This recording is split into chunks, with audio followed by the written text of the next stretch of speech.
കുടുംബകോടതി വിഷയങ്ങളുമായി ബന്ധപ്പെട്ട് വരുന്ന പുതിയൊരു വീഡിയോയിലേക്ക് എല്ലാവർക്കും സ്വാഗതം. വീഡിയോ കാണുന്ന ആർക്കെങ്കിലും കുടുംബകോടതി വിഷയങ്ങളുമായി ബന്ധപ്പെട്ട് എന്തെങ്കിലും സംശയങ്ങളുണ്ടെങ്കിൽ കോൺടാക്റ്റ് ചെയ്യാം. WhatsApp number +91 79 94 97 14 19. ഒരു വട്ടം വിളിക്കുവാനുള്ള കൺസൾട്ടേഷൻ ഫീസ് 500 രൂപ ഗൂഗിൾ പേ ചെയ്യാം.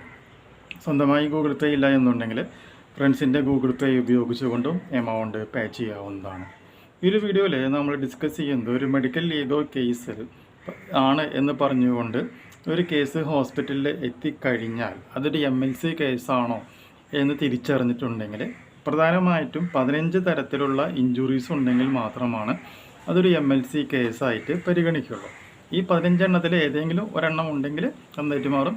MLC ആയിട്ട് മാറുകയാണ് ചെയ്യുന്നത്. അപ്പോൾ 15 ഇഞ്ചുറീസ് അല്ലെങ്കിൽ മുറിവുകൾ ഏതൊക്കെയാണ് എന്നുള്ളത് നോക്കാം. ഫസ്റ്റ് വൺ, ഡൊമസ്റ്റിക് വയലൻസ് മൂലമുണ്ടാകുന്ന പ്രശ്നങ്ങൾ. അപ്പോൾ അത് IPC 498A ബാധിക്കുന്ന കാര്യമാണ്.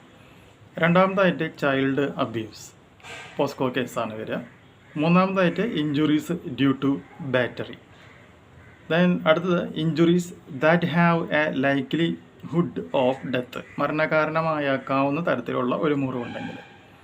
Next one, injuries due to accidents which can be industrial, vehicular or other causes, ഏതെങ്കിലും തരത്തിലുള്ള ആക്സിഡൻറ്റുകൾ സംഭവിക്കുകയാണെങ്കിൽ.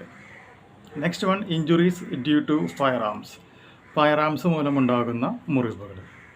ദെൻ അടുത്തത് suspected or evident suicides or homicides which also include attempts, ഏതെങ്കിലും തരത്തിലുള്ള മരണത്തിന് കാരണമാകുന്ന രീതിയിലുള്ള പ്രശ്നങ്ങളോ സൂയിസൈഡ് അറ്റംപ്റ്റുകളോ ഉണ്ടെങ്കിൽ അതൊരു MLC കേസായിട്ട് പരിഗണിക്കാം. അതായത് ഭാര്യ കിണറ്റിലേക്ക് ചാടുന്ന അവസ്ഥ, ആത്മഹത്യ ചെയ്യാനായിട്ട് ശ്രമിക്കുന്ന അവസ്ഥ, ഇതൊക്കെ ഉണ്ട് എന്നുണ്ടെങ്കിൽ ഈ ഒരു കാറ്റഗറിയിൽ വരുന്നതായിരിക്കും.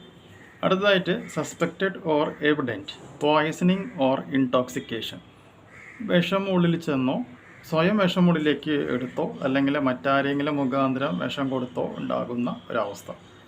Then cases referred from courts or otherwise in order to determine the age, കോടതി പറയുന്നു ഇതൊരു MLC കേസായിട്ട് പരിഗണിക്കണം എന്ന് പറഞ്ഞുകൊണ്ട് വരുന്ന കേസുകളാണ്. അടുത്തത് ബേൺസ്, അതായത് പൊള്ളൽ മൂലമുണ്ടാകുന്ന സംഭവങ്ങൾ.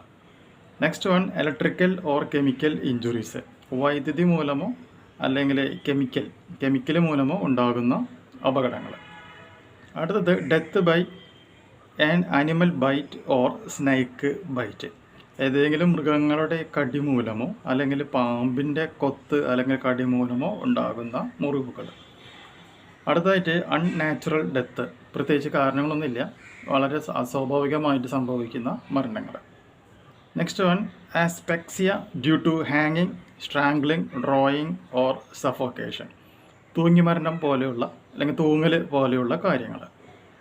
15ാമത് suspected or evident sexual assault, ലൈംഗികമായ പീഡനം മൂലം മരണം സംഭവിക്കുകയോ അല്ലെങ്കിൽ മുറിവുണ്ടാകുകയോ ചെയ്യുന്ന ഒരവസ്ഥ. Next one, suspected or evident criminal abortion, criminal രീതിയിൽ വീട്ടിൽ വെച്ചിട്ടോ മറ്റേതെങ്കിലും സ്ഥലങ്ങളിൽ വെച്ചിട്ടോ ഉണ്ടാകുന്ന ഒരു അബോർഷൻ, ഗർഭിണി അതിന് ശേഷം ഉണ്ടാക്കുന്ന അബോർഷൻ. പ്രധാനമായിട്ടും ഇത്രയും കാര്യങ്ങളാണ് നമ്മളൊരു മെഡിക്കൽ ലീഗൽ കേസിലെ ഇഞ്ചുറീസായിട്ട് പരിഗണിക്കുക എന്നുള്ളത് പ്രത്യേകം മനസ്സിലാക്കാം. ഓക്കെ, ഈ ഒരു ഇൻഫോർമേഷൻ നിങ്ങൾക്ക് യൂസ്ഫുൾ ആയിട്ടുണ്ടെങ്കിൽ തീർച്ചയായും നമ്മുടെ ചാനലൊന്ന് സബ്സ്ക്രൈബ് ചെയ്യാം. തൊട്ടടുത്ത് കാണുന്ന ആ ബെൽ ബട്ടണും എനേബിൾ ചെയ്യാം. പുതിയൊരു വീഡിയോ ആയിട്ട് വീണ്ടും കാണാം. ബൈ.